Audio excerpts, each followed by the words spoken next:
Sekarang kalau lihat perkiraan ini, sekarang sebab itulah Amerika dan sekutu-sekutu Yahudi dan Dajjal menubuhkan The Genome Project. Mereka ada 5 projek besar: The Blue Beam Project, Genome Project, Star Wars Project, Pandora Project, Philadelphia Project. Di bawah Genome Project inilah mereka mencari salasilah dan keturunan satu-satu bangsa di seluruh dunia. Dan Genome Project milik Israel yang terlampau dekat dengan kita sekarang berada di bawah selatan Johor. Di Singapura ada Genome Project. Sebelum ini, varian DNA orang-orang Yahudi Israel bila ditemukan dengan bangsa Melayu di Nusantara, secara rawak mereka menemukan 29% gen bangsa Melayu sama dengan DNA varian Yahudi Israel. 29 secara rawak. Bila genom dibuat di Singapura, terbukti peratusan dia lebih tinggi, 69.7 gen Yahudi sama dengan gen bangsa Melayu. Dan Nabi Ibrahim pernah ke bumi ini untuk melihat apa? Melihat tanah jauh, sebagaimana dia pernah meninggalkan Siti Hajar dan Nabi Ismail di kota Makkah. Dan dia pernah berhijrah, menginjakkan kaki ke bumi ini untuk melihat tempat tinggal cucu cicit keturunan daripada isteri yang ketiga, dengan meninggalkan sebilah senjata yang sekarang kita namakan sebagai keris. Sebenarnya bukan keris, tapi dia ialah tanduk apa? Tanduk apa yang macam bentuk lok keris? Binatang apa? Rusa atau kijang? Rusa atau kijang. Sebab itulah Cik Siti Wang Kembang tanda serendah sekebun bunga menjadikan binatang ini sebagai perlambangan negeri Kelantan. Kenapa dia membuat kota dia di Gua Musang bukan di Kota Baru? Gua Musang apa? Ada hutan dan gua. Apa yang dia nak? Sama dengan cucunda dia, Rasulullah sallallahu alaihi wasallam. Dia ingin bertahanus di gua-gua tersebut. Dengan kijang adalah perlambangan sebagai binatang yang memiliki kantung kasturi. Lihat sejarah, pasti ada perkaitan antara satu dengan yang lain. Sekarang bila ini berlaku, projek ini dimulakan 10 tahun lepas oleh Rabbi Yahudi yang bernama Jacobowici untuk mengesahkan hipotesis Dr. Ralph Olson Oppenheimer bahawa sebenarnya manasih keluarga lahir daripada Nabi Yusuf sedang bertapak secara meluas di Nusantara sekarang. Dan sebab itulah bangsa Melayu yang sebenar yang dijejak oleh Hitler dahulu melalui rangkaian Freemason dan Illuminati, mereka berakhir di Banjaran sambunglah Himalaya. Kenapa Himalaya? Sebab di sinilah jejak terakhir yang mampu dicari oleh Hitler. Kerana selepas Himalaya mereka telah membuka satu demi satu sejarah dan negeri-negeri serta negara dan wilayah-wilayah yang lain. Sebab itulah bila disebut Melayu pernah sampai ke hujung Madagaskar dan paling jauh di Kepulauan Hawaii. Inilah yang ada di University of Tennessee, satu alat apungan milik Hulu Balang Melaka dahulu yang mereka temui di Kepulauan Hawaii. Sebab itu Hulu Balang Melaka menggunakan laluan Kepulauan Cebu, mereka tak sesak bila tiba di Kepulauan Hawaii. Sekarang kita pun tak kenal alat. Hebat tak hebat? Memang hebat. Sebab itulah mereka membahagikan bangsa Mala ini kepada kerajaan utara, kerajaan tengah, selatan dan timur. Kerajaan utara ialah Kemboja, Cempaka, Melati, Patani, Langkasuka, Segenting Kera, Empayar, Cermin, Jeddah. Di tengah Kelantan, Pahang, Johor, Melaka, Kedah Tua dan Selangor. Di sebelah timur Funan, Okinawa dan Sulu adalah milik bangsa Melayu suatu ketika dahulu. Dan di sebelah barat Sumatera, Riau dan Jawa. Inilah klosa. Akhirnya inilah yang dikembangkan oleh Maharaja Sriwijaya, Maharaja yang selepasnya Kesultanan Melaka dan seterusnya sampai ke hari ini. Dan di hall chamber itu adalah sebatang keris. Orang Jepun pakai apa? Orang Jepun pakai pedang samurai dan pedang bushido. Pedang samurai untuk lawan musuh. Kalau mereka bertempur, adat rasmi dan kebudayaan samurai, kalau mereka kalah dalam peperangan, mereka tak mati, mereka akan bunuh diri dengan pedang pendek satu lagi. Itulah amalan adat bushido yang dipanggil pedang kaizen bushido. Dia perang-perang kalah, tapi hero tu tak bunuh dah dia. Kalah secara beradab, beremak. Dia balik, dia mesti bunuh diri. Sebab itu dah tradisi bushido dengan kaizen bushido. When the crew of a US destroyer attempts to rescue a crashed pilot, he pulls out a grenade.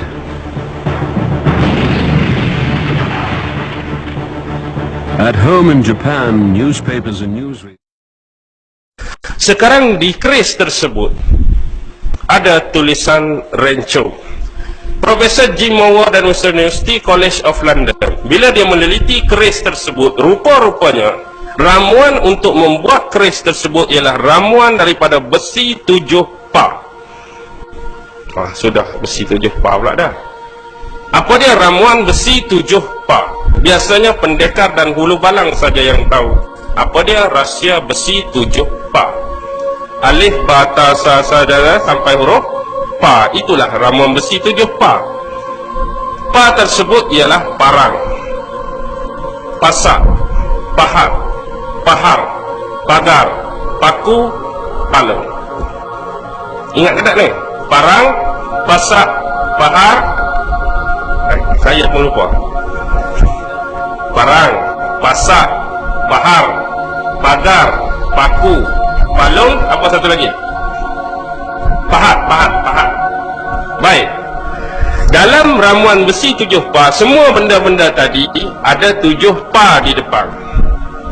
Dan bukan setakat 7 pa. Untuk menjadikan senjata tersebut hebat, besi yang dimulai dengan alat pa tadi mesti 7 bersifat pa, iaitu patah. Mesti cari parang yang patah, pasak yang patah, pahar yang patah, pahat yang patah, pagar yang patah, paku yang patah, palung yang patah. Palung ni tahu tak? Kelantan dia panggil sadak. Orang sini panggil kerambik tu.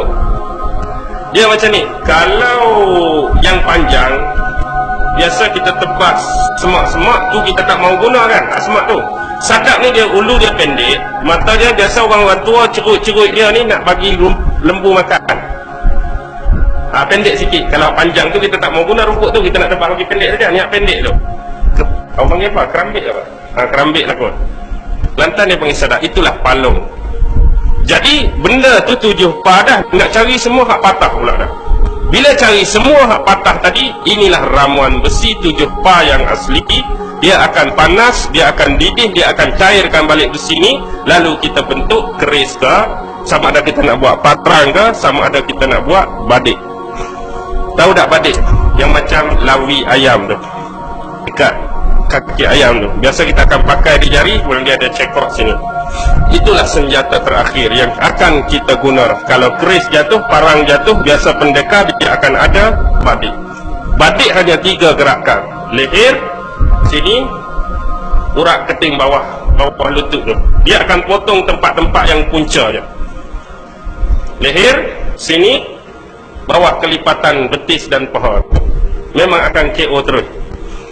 Jadi sebenarnya orang-orang yang ada badik lah ni, dia pukul ikut dan je tak? Pi muka, maksudnya dia tak pandai. Dia hanya jadi pendekar tipu saja. Satu tempat asal dia, 3 gerakan saja, KO lah lawan. Sekarang 7 pa, biasa orang tua kita, sama dengan tradisi orang Melayu, Dia mistik, dia kuat. Sama macam Yahudi. Yahudi kita tak nampak. Yahudi memang mistik kuat, sihir kuat. Terutama keluarga elit Yahudi pertama, keluarga Estor.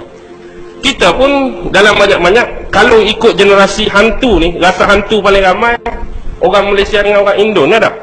Hantu jerangkung, hantu raya, macam-macam hantu. Tempat lain tak kenal pun hantu ni. Kalau Arab, jin saja. Kalau tempat lain, setan. Tempat lain, iblis. Kita ni jadi macam-macam. Tu yang pelik. Masalahnya di Eropah tu, jin tu tak rasa nak jadi hantu bungkus. Di Eropah, jin tak rasa nak jadi jerangkung, tak rasa nak jadi langsui. Kawasan kita ni rasa dia nak tukar jadi macam tu dah. Tak tahu pasal apa. Kuat duk puja dia, kuat duk sembah dia ke macam mana. Yang penting tradisi tadi, yang kalau boleh nak bagi power besi 7 pa tadi, kena ambil 7 kuala ataupun 7 daerah. Maksudnya parang patah kena ambil di Bayam Baru, pahat patah kena ambil di Air Hitam, pagar patah kena ambil di Batu Feringgi, paku patah kena ambil di mana pula? Ikutlah kawasan-kawasan lain. Itu lagi power, lagi hebat. Sebab itulah orang-orang tua selalu berpantun, bermain keris biar berpada, kerana keris badan binasa. Ukur sukat hanya petua, sepenuh hati jangan percaya petua saja, ukur sukat. Tapi itulah yang menjadi kebiasaan orang-orang tua kita dan jadi pegangan mereka. Pasal apa melalu ni pula? Kembali kepada Okinawa. Baik, bila dikaji keris tadi, memang keris ini bukan milik bangsa Jepun. Para arkeologi Jepun, bila mereka temui ini, di atas darat pula bersebelahan dengan Pulau Yonaguni ada satu minoriti penduduk satu kampung yang penghuni dia ada 63 orang sahaja. Bila pergi guna bahasa Jepun, soal siasat temu ramah, tapi langsung tidak difahami oleh mereka. Guna bahasa Jepun tak pandai, tapi bila mereka bercakap ditulis oleh penemu ramah tadi, mereka menemui 3 perkataan: mata, batu, air. Ini bahasa siapa? Ini adalah bahasa Melayu. Mungkin mereka adalah sisa-sisa terakhir bangsa Melayu yang menginap dan tinggal serta menghuni di Kepulauan Yonaguni di Okinawa, Jepun. Sekarang kita lihat kembali kepada tadi.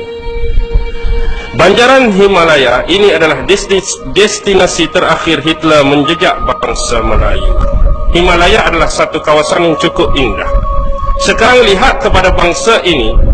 Bangsa ini cukup sinonim dengan dengan apa? Dengan bunga. Kalau dahululah saya sebut di kampung-kampung, cari satu rumah yang tak tanam pokok bunga depan rumah payah. Betul. Di rumah mana-mana orang tua Melayu mesti ada walaupun satu jenis pokok bunga. Tak tahu kenapa mereka cukup minat dengan bunga. Tapi sebab ini tinggal rumah flat, tak boleh nak tanam. Tak, kita ini tak suka nak tanam. Tapi memang dulu macam-macam bunga.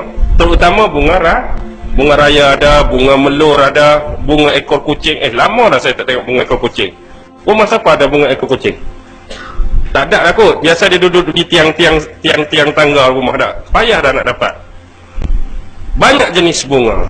Itulah sebab tengok kerajaan utara tadi, nama dia Kemboja, kerajaan Cempaka, kerajaan Melati, kerajaan Patani, kerajaan Langkasuka. Semua adalah nama-nama spesies bunga.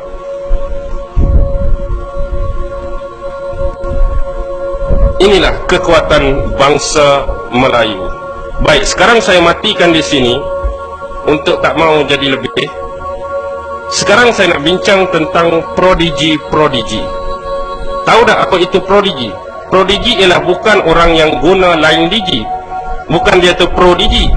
Prodigi bermaksudnya ialah manusia-manusia yang diberi keistimewaan daripada gen misteri bangsa Melayu. Dengan kata lain, mudah saya ambil perkiraan dan kiasan, watak-watak manusia prodigi hanya layak diberikan manusia-manusia seperti Adi Putra, dia prodigi. Sufiah Yusuf, dia prodigi. Ainan Keleste Kauli, dia prodigi. dan seorang nama yang saya rahsiakan, prodigi sejarah. Kalau tengok Adi Putra, dia prodigi matematik. Sufiyah Yusuf, dia prodigi matematik. Ainan Kalista Kauli, dia prodigi kimia. Tapi yang seorang ni adalah prodigi sejarah. Walaupun waktu saya kenal dia berumur 12 tahun. Bila saya hadapkan ketiga-tiga buku yang saya sebutkan tentang Horus tadi, The Egyptian Book of Death, The Black Book, The Golden Book of Erat Anuch, dia mampu baca, terjemah dan huraikan cerita di dalamnya. Saya bagi manuskrip 500 tahun zaman kerajaan Sriwijaya, dia mampu baca dan hurai kepada saya walaupun masa itu umur dia 12 tahun. Baik, sekarang prodigi-prodigi ini akhirnya setelah mereka meningkat dewasa, tolak sekarang Adi Putra. Apa yang jadi kepada prodigi kita? Sufiyah Yusuf di London, apa jadi dekat dia? Akhirnya menjadi seorang pelacur, mampu dilanggan oleh sesiapa. Bagaimana pula dengan Ainan Kalista Kauli? Dia menjadi seorang penagih dadah. Bagaimana dengan yang sebelum ini, Nur Amalina? Apa jadi dekat dia? Jadi seorang yang berkaki sosial. Syukri Hadafi, prodigi pertama kita. Waktu umur dia 3 tahun, dia sudah mampu baca majalah dan buku. Akhirnya dia diambil sebagai anak angkat oleh Profesor Ungku Aziz. Umur dia 7 tahun, dia berlakon 1977 di bawah arahan Datuk Jin Samsudin, Menanti Hari Esok. Akhir sekali dia juga jadi seorang penagih dadah. Itulah akhirnya berakhir dengan prodigi-prodigi kita. Hebat permulaan, akhirnya lingkup. Sebenarnya mereka lingkup atau mereka dilingkupkan? Cuba kita fikir. Yang tak terkesan lagi ialah Adi Putra. Kita tak tahu lagi masa depan dia masih panjang. Tetapi sebenarnya bila mereka buat projek genom ini, rupa-rupanya pada suatu ketika dahulu mereka menghantar utusan-utusan mereka dari sudut seorang perempuan yang seksi, yang jelita, yang kaya, yang gairah, yang menggoda, menggiurkan untuk goda lelaki-lelaki Melayu Islam. Dan akhirnya berkahwin, lalu dapat anak, akhirnya bercerai. Banyak kes-kes seperti ini. Terutama yang kecoh ialah anak Raja Bahrain, Syahirah dulu, nak bawa lagi ke Australia. Kita faham kasih sayang seorang ibu, tetapi sebenarnya apa yang dia nak? Gen bangsa Melayu. Dan sekarang bila ini tak berjaya, akhirnya yang perempuan mereka masuk Islam atau dipaksa, akhirnya mereka tukar rentak. Sekarang yang handsome lelaki mereka, yang kacak lelaki mereka goda perempuan Melayu. Lepas tu timbul pula kes Hatina, Kamarudin lah, siapa lagi berapa kes sebelum ini. Kenapa mereka nak sangat gen Melayu? Kerana bila berlaku percampuran gen Melayu dengan bangsa lain, inilah yang mereka gelar sebagai wujudnya mutant masa depan. Inilah mutant masa depan. Lalu mereka cipta filem X-Men. Tapi yang jadi ketua penjahatnya mesti kita, iaitu Magneto. Magneto tu yang besi yang boleh. Sebab apa yang dia gambarkan besi? Lihat kepada tadi, ramuan besi 7 pa. Memang bangsa Melayu bangsa yang paling mahir dan cekap dalam menggunakan besi. Akhirnya kita jadi Magneto, dia jadi Wolverine. Nah, Wolverine pun besi juga, tapi besi dalam kuku ajalah. Magneto dia kuasai sepenuhnya.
Bismillahirrahmanirrahim. Saya Dr. Rohaida bersama Prof. Hashim. Kami buat penyelidikan sebenarnya.